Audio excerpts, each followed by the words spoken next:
The ICE officer, fearing for his life and the other officers around him and the safety of the public, fired defensive shots. What they are doing is causing chaos and distrust. They're ripping families apart. They're sowing chaos on our streets. And in this case, quite literally killing people. This city has burned before, and your mayor and your governor let it happen. President Trump is not going to let that happen. You murdered someone! It doesn't totally feel real, to see hundreds of armed, masked agents in the street in front of my house. WCCO News starts now with breaking news.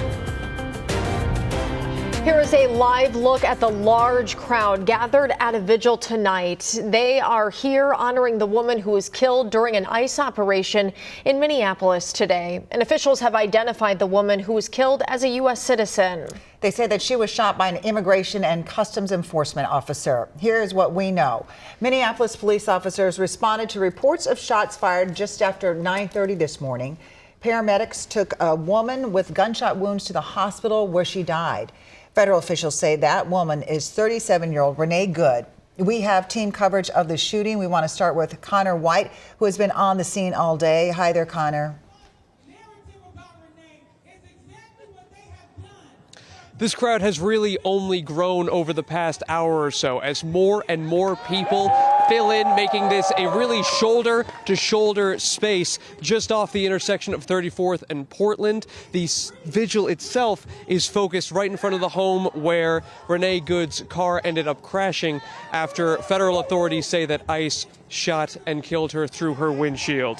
Now we're going to show now some of the video that we got from a bystander who says this simply did not need to happen. Now, a neighbor tells us he heard commotion around 10 this morning, so he came out and started filming. You're going to focus on the red Honda, if this is on your screen. After it reverses and begins to move forward, you hear several gunshots, the car then crashes. Now, DHS is claiming this was all in self-defense, and in just the past hour or so, we actually heard from Secretary Christie, who flew from Texas back to Minneapolis.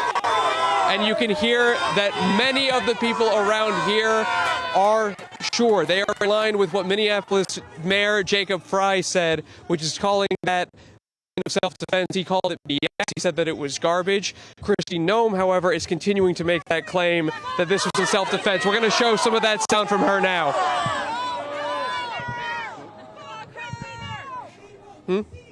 We're hoping to hear from Kristi Noem. She spoke earlier from Minneapolis, flying in from Texas. She talked and said that the ICE customs agent was following the training rules, and that this woman who was driving was tailing after him and harassing him.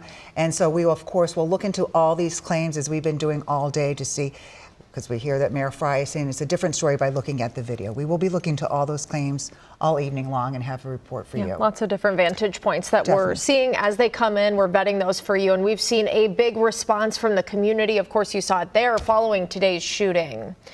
Yeah, many were standing in the street for hours, too. Our Adam Duxter, has been right there alongside them. He joins us now live with more on what some of those community members are saying tonight. Adam? Yeah, Aaron, there's been a crowd here at 34th in Portland since about 9:30 this morning, but it has not been as large as it is right now at this moment in time. And I can tell you, over the course of the last 6.5 hours or so, there has been every single emotion that you can imagine represented in this crowd, from anger to pain to frustration to sadness and grief. I can tell you, for context, for many people, this is something that didn't happen out of nowhere.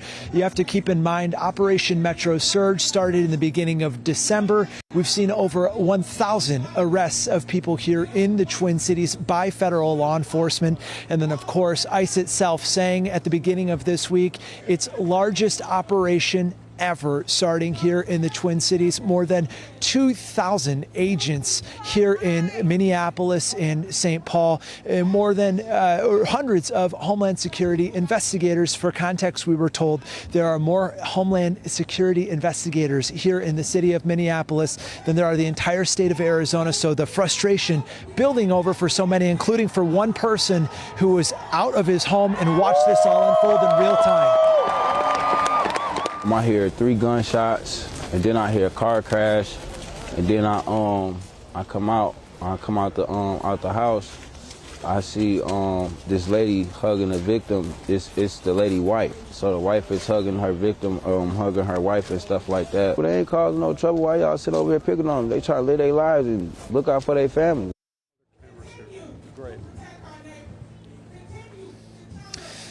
And one story that I was told earlier this evening, and I think it just represents the feeling of this crowd. One person I talked to, I said, "How are you feeling right now?" And he said, "It feels as if there's been a rubber band pulled back slowly over the course of the last several weeks. And today is the day that rubber band snapped." And for many people, that is the feeling. Again, you see this massive crowd out here. It only continues to grow. But again, all of those emotions represented here in South Minneapolis tonight. Yeah, certainly. Things boiling over, Adam, and people showing their emotion tonight. We appreciate that report. And hundreds are gathered right now, as you can see out there, to honor that woman who was killed by ICE. Our Ashley Grams is also out there, and she joins us now. Hi there, Ashley. Hi there, girls. Yeah, you heard Adam talking about all of those emotions represented. We have an incredible amount of people here, and just several times throughout this hour-long vigil, we've heard those speakers telling people, can you move down so that we can get more people into the street here. Now, I think we do have some aerial footage of this vigil that's happening right now. We'll put that on your screen so you can get a better bird's-eye perspective of how many people are here at this site. Again, we're at the intersection of 34th and Portland, where the shooting took place earlier this morning. Now we're hours after that, but the amount of people here continue to grow. We did speak with the organizers, the community advocacy group who organized this. Here's what they had to say. You know, I think it was much needed. It was much called for. I think folks wanted a space to gather, a place to mourn, a place to grieve, and a place to be angry at what happened here today. I think folks feel lonely, and and folks want to know that we have each other's backs and that we're not alone. Rise up, take a stand. So again, you can hear those folks chanting behind me. I want to show you a couple of these signs here. We've got one that says "Abolish ICE, Stop the Violence" right next to it, a flower, and one that says "R.I.P. Renee," again, the woman who lost her life. So of course we have conflicting narratives here between local and federal officials, but the indisputable fact is that a woman is dead. You guys? All right, Ashley, thank you. Governor Tim Walz has put the Minnesota National Guard on standby, saying they're ready to respond if protests escalate. To Minnesotans, I say this: I feel your anger. I'm angry. They want a show. We can't give it to them. We cannot. If you protest and express your First Amendment rights, please do so peacefully, as you always do. We can't give them what they want. We learned dozens of members of the State Patrol's mobile response team have been activated. The Minnesota National Guard consists of 13,000 citizen soldiers across the state, so the alert is officially called a warning order. And Mayor Jacob Frey used some strong words telling ICE agents to get out of the city of Minneapolis. Yeah, Reg Chapman was at the press conference, and he joins us right now. And Reg, I know you could tell that the mayor was he was frustrated, and he really let loose this afternoon with the language. He really did not hold back, telling ICE to get out of town and using the F word to make his point. Mayor Frey says ICE agents are causing chaos throughout the city, ripping families apart, scaring our neighbors, and now killing a woman on the city's south side. Mayor Frey and Chief Brian O'Hare says MPD responded to the shooting to secure the scene. Both said after doing that and rendering aid to the shooting victim, they immediately began ushering ICE agents out of the area. Frey says there were dozens, if not hundreds, of federal officers there, and having them on scene was only causing chaos, making a difficult situation even more problematic.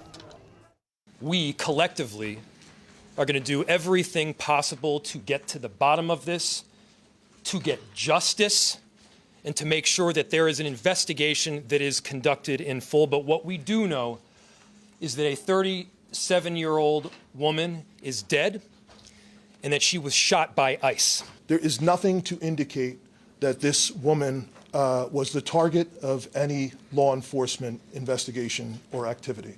This woman was in her car, and it appears then blocking the street because of the presence of federal law enforcement. Now, once again, Mayor Fry is asking all residents who exercise their First Amendment rights to protest do so peacefully and lawfully. We are told the FBI and the Minnesota BCA will take the lead in the investigation. Amelia? Right. Thank you, Reg.